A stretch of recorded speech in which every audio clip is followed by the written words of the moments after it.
My name is Mary Allen. I was born into a wealthy family.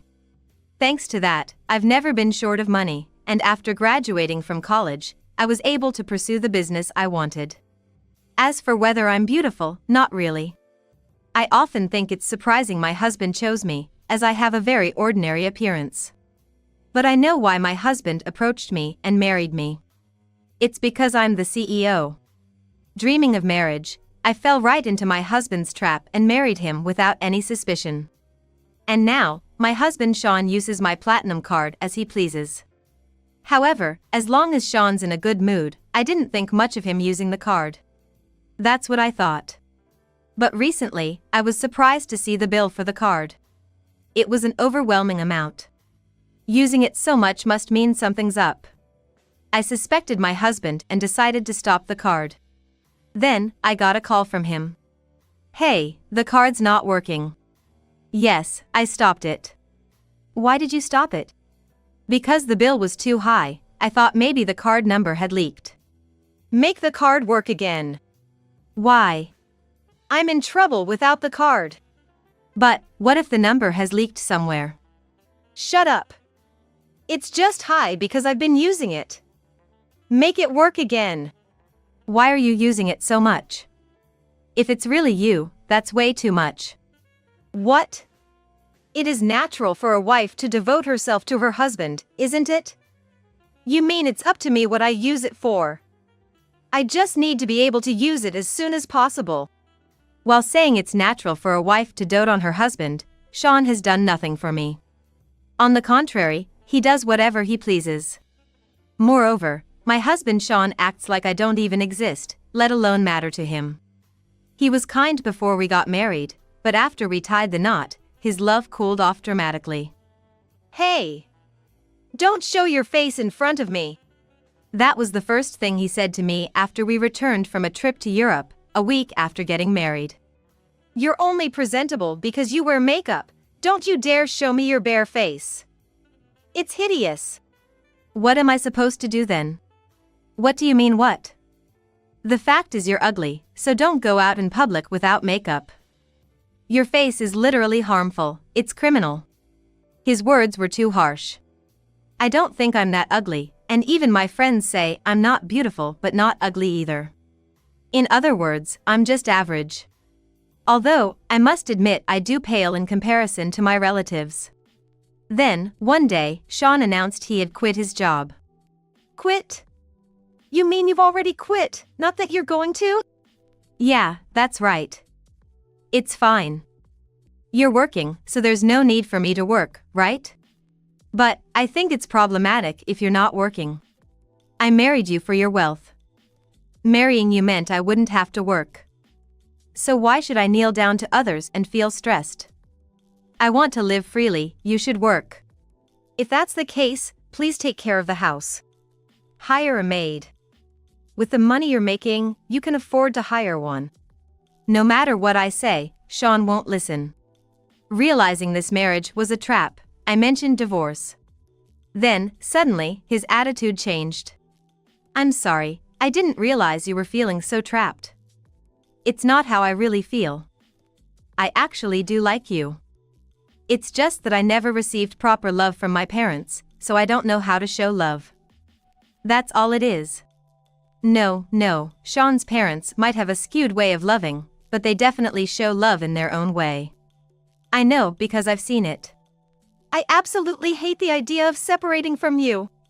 Feeling pity for Sean, I ended up tearing up the divorce papers. But if he loves me that much, at least I want children. Hey, let's have kids. If you love me, you'd want my children, wouldn't you? Then, he made a face as if he was displeased. But quickly putting on a look of pity, he lined up words as if for my sake. What are you talking about? If we have a child, you'll have to give birth. Giving birth is said to be excruciatingly painful. I don't want you to go through that pain. Then, we could just go for an epidural. No, it's not about that. If a child is born, it needs to be raised. Meaning, it'll take up our time. If the child takes up your time, you won't be able to work. You're at home. You should be able to take care of it. No, it's not like I'm just playing around forever. I just haven't found something I want to do yet. Once I find it, I'll charge into it like a wild boar. Then, I won't have time for a child. So, no kids for me. Besides, I want it to be just the two of us. Is it kindness or selfishness? Sean's words are utterly incomprehensible. Yet, Sean is still unemployed to this day. Hey, when are you going to start working? You're searching for something you want to do, right? Haven't you found it yet? Asking Sean gets me nowhere. Just because I'm with you, I get so depressed I can't think of anything. If you really cared, you'd get plastic surgery to fix that face of yours. Maybe then, I'd be able to be more positive. What an awful thing to say. This brings us to the incident with the card.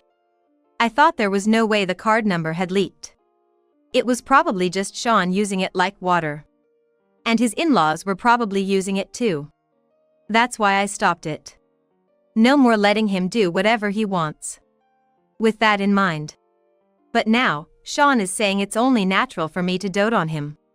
Why is it natural for me to dote on you? Because I told you? You're the wife. I'm the husband. It's only natural for a wife to dote on her husband. Every couple does it. I'm not your wife anymore, though. Huh? What are you talking about?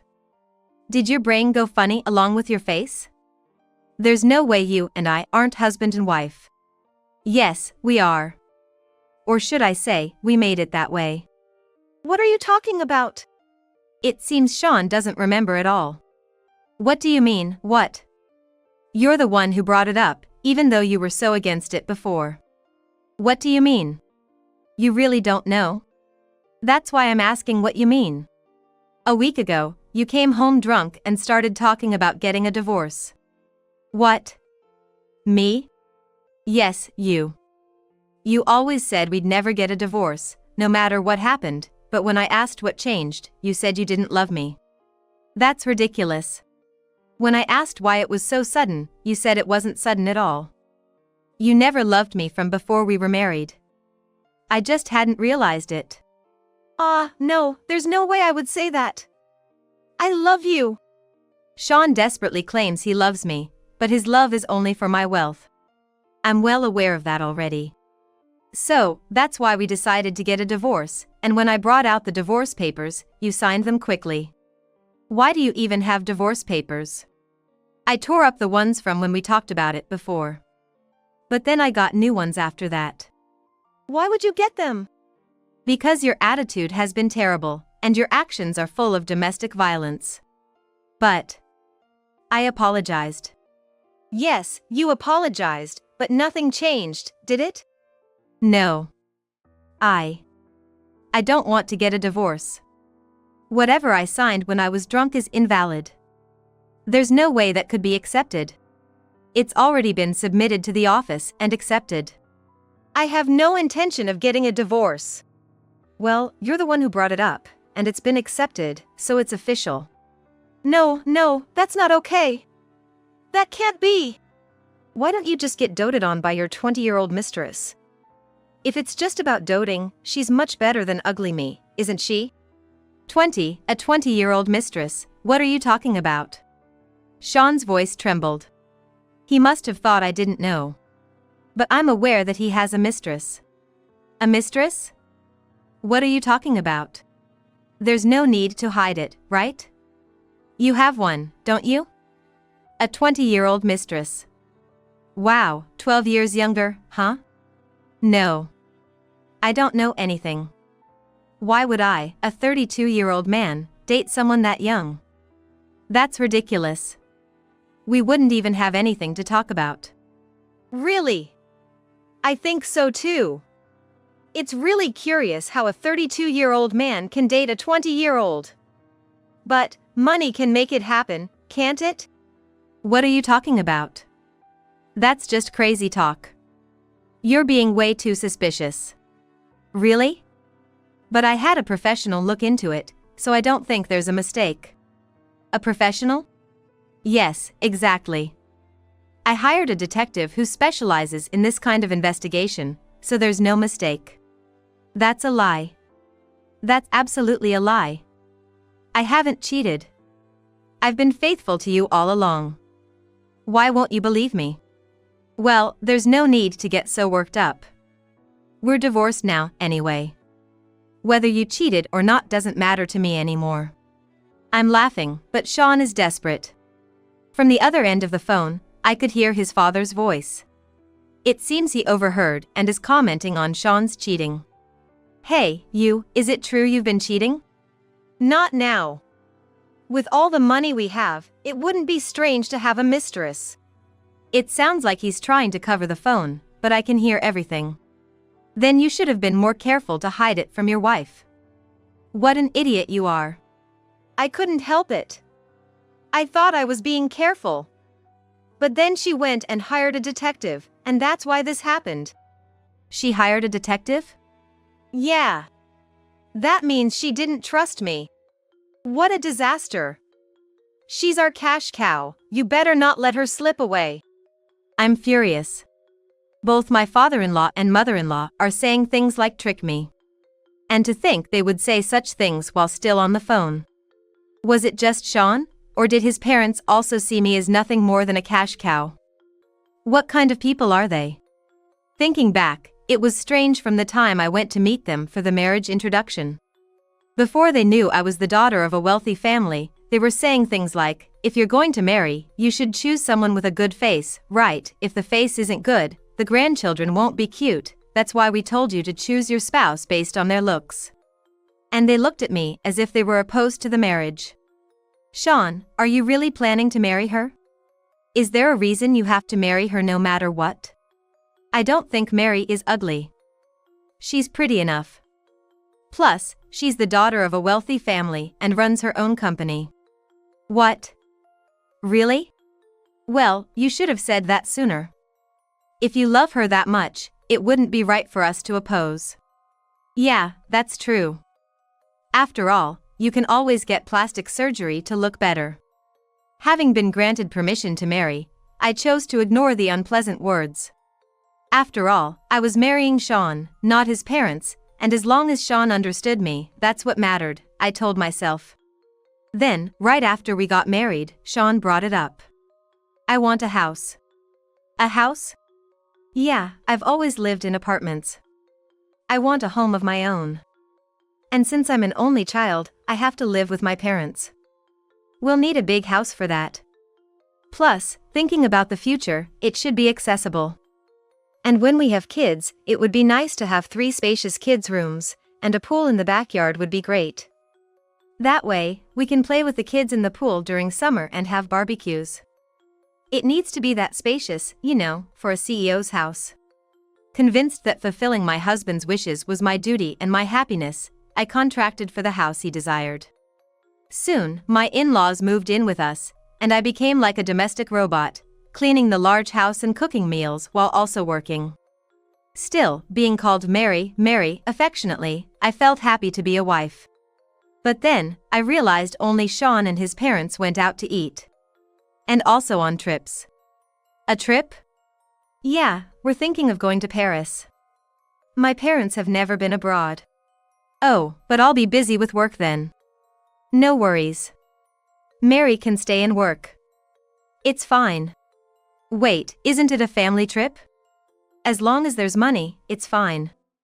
Don't worry about it. So, lend me your card. But it's okay. I never intended to go on a trip with you anyway. Since that trip, I haven't gone on any trips with my in-laws or Sean, and I was always left at home when they went out to eat. All they ever needed from me was my credit card. Basically, I was just a cash cow. I was always left at home. I should have realized it sooner, how foolish of me. It's only now that I understand. Sean is desperately trying to retract the divorce, and my in-laws are causing a commotion over the phone, looking for a more convincing way to keep me fooled. What a joke.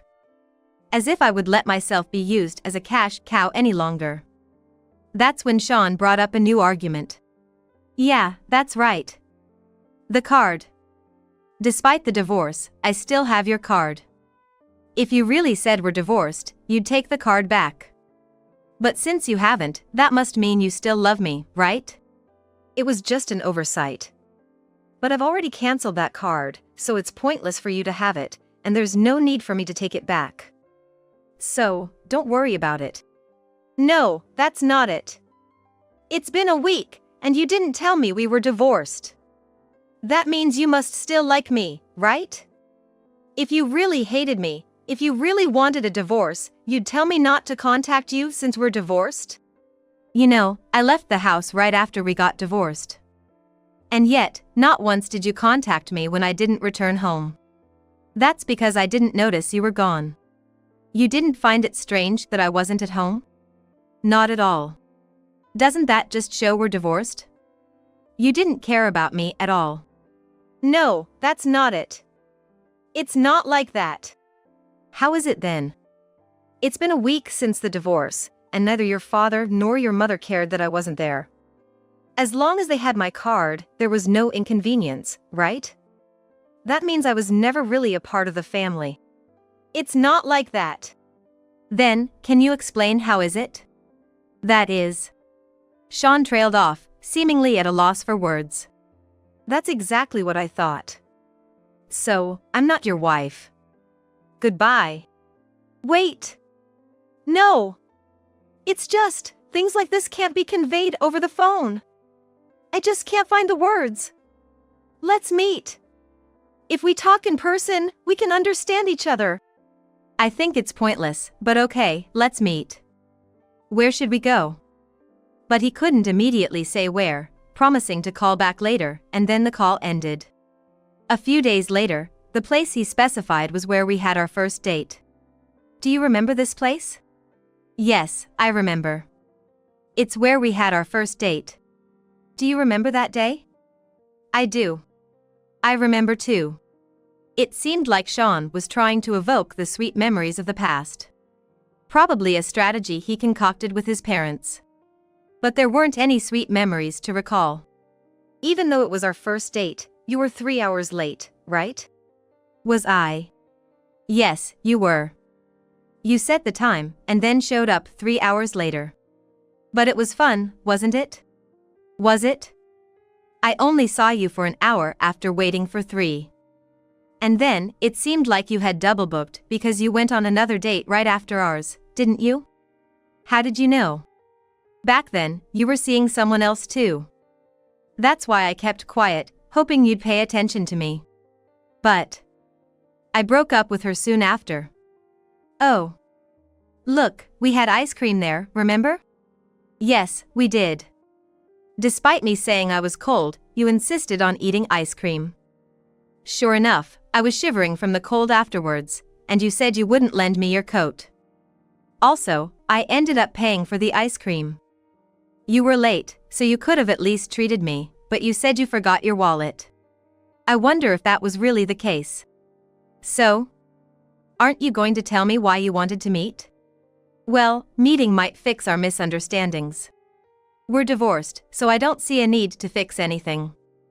Plus, you don't like someone ugly like me, right? You've said it enough, so there's no point in starting over. Don't say that. What's going to happen to the house if we split?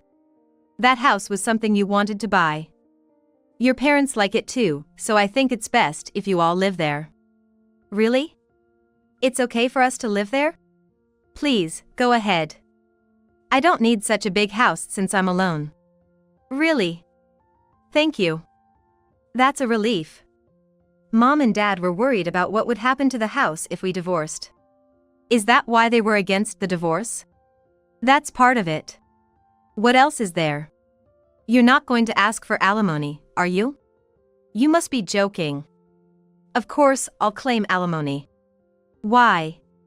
You know I can't pay. You're a wealthy heiress, but I'm just a son from an ordinary family. I couldn't possibly afford alimony. You're rich, so don't take money from me. You don't understand. Rich or not, money matters. And you know, the wealthier people are, the greedier they become. Didn't you know? So, I'll definitely be filing a claim. You're the one who cheated. If that's how it is, I really don't want a divorce. It's terrible to think about divorcing after we went through the trouble of getting married. So, oh, right. Let me show you something. I said this and then showed him the detective's report. All of this is lies, I told you. There are photos too. Can you still say it's all lies? Oh. You've underestimated detectives too much. So, you want to make me admit I had an affair? Exactly. That's why I'm definitely getting alimony. Alright, with evidence like this, there's nothing I can do.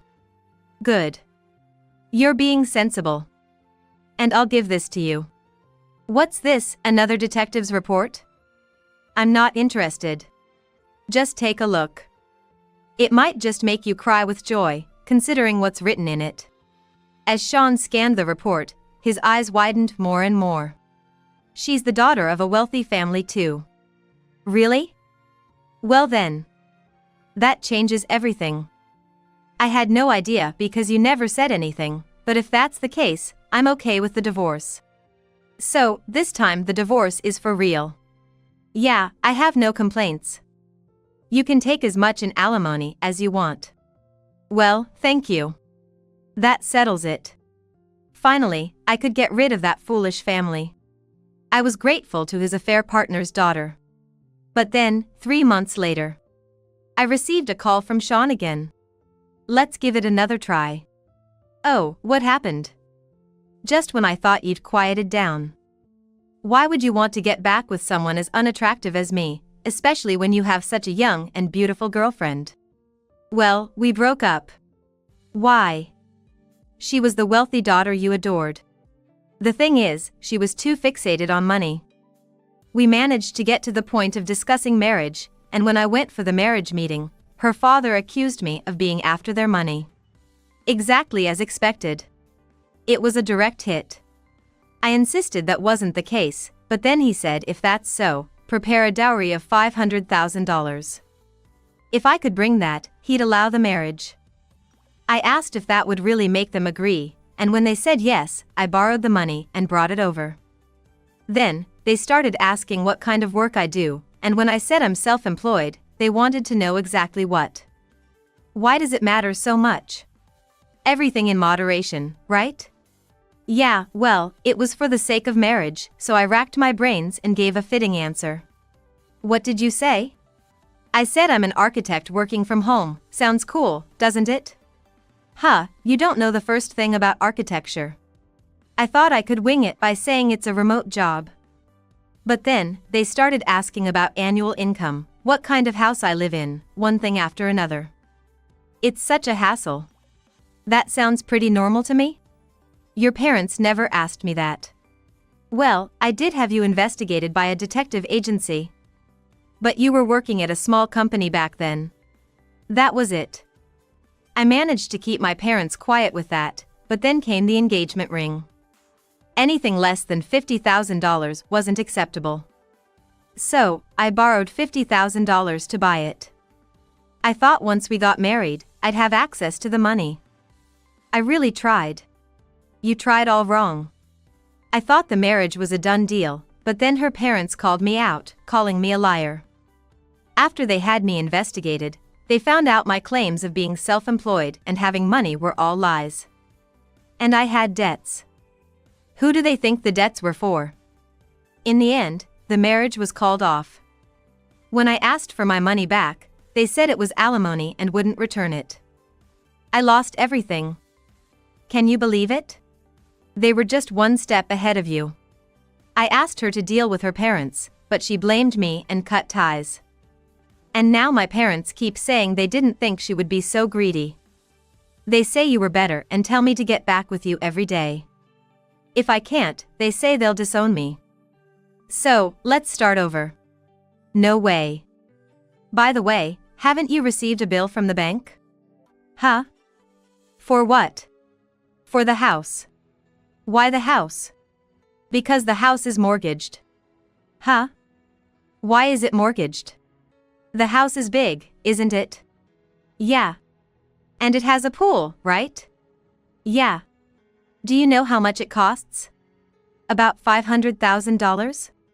You're off by an order of magnitude. Huh?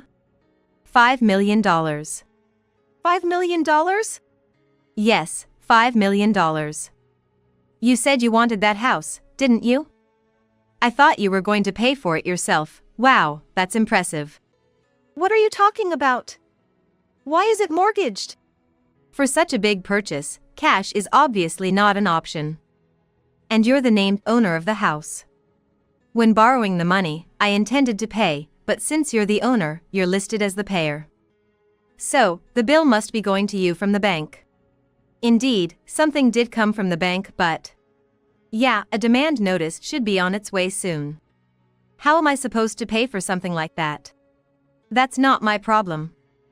After all, you and your parents were the ones who wanted it, and it was you who said you wanted the house even if we got divorced. But I thought it was paid for in cash. I didn't think you'd take out a mortgage. Obviously, that wasn't the case. But, too bad. If you had married her, with her family's total assets being more than mine, you could have easily bought it in cash. Missed your chance, huh? It's not about missing my chance. Plus, now I'm $550,000 in debt from the dowry and ring. And you should be getting a bill for alimony from me too. You have to pay that as well. That's impossible. But it can't be helped, right? Why not try getting a proper job and going after her again?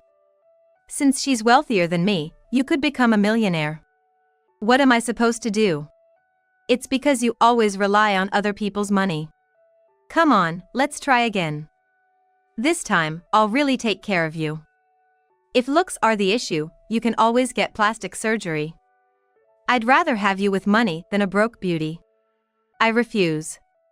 I have no intention of becoming a cash cow for you and your family, even as a joke. You always rely on someone else's wallet. Better to work and pay off the mortgage and debts. Otherwise, you're going to be in trouble. Don't say that, please. No, thank you. Work hard on your own without relying on someone else's wealth. That's impossible. After that, more misfortune befell Sean, who was already burdened with a huge debt. It turned out that the house I gave to Sean was mortgaged by his parents to buy a resort, thinking they could make a huge profit by flipping it. However, they were scammed, and it ended with them losing millions. In the end, all that was left was debt. But from his parents' perspective, they thought the house was purchased in cash since it was bought by a wealthy daughter-in-law. Due to this, the house ended up with a double mortgage, but my in-laws fled, pretending not to know anything about it. Sean, who never had the means to pay $5 million in the first place, gave up on everything related to the house. As a result, the house was auctioned off and Sean was evicted. Furious about what happened, yet unable to find his runaway in-laws, he now lives in a shabby apartment, resenting them. Forced to work to survive, Sean found a job just before a series of misfortunes struck him, resulting in an accident. Now, he lives a tearful life in a wheelchair, all alone. Living on social welfare is the only support Sean has, seemingly plunging him into hell. As for me, after divorcing my husband, my luck seemed to turn around. A male business partner of mine expressed his desire to date me, with marriage in mind. Moreover, he calls me beautiful. Since he's quite wealthy himself, I believe there's truth in his words, and now, we are nurturing our love.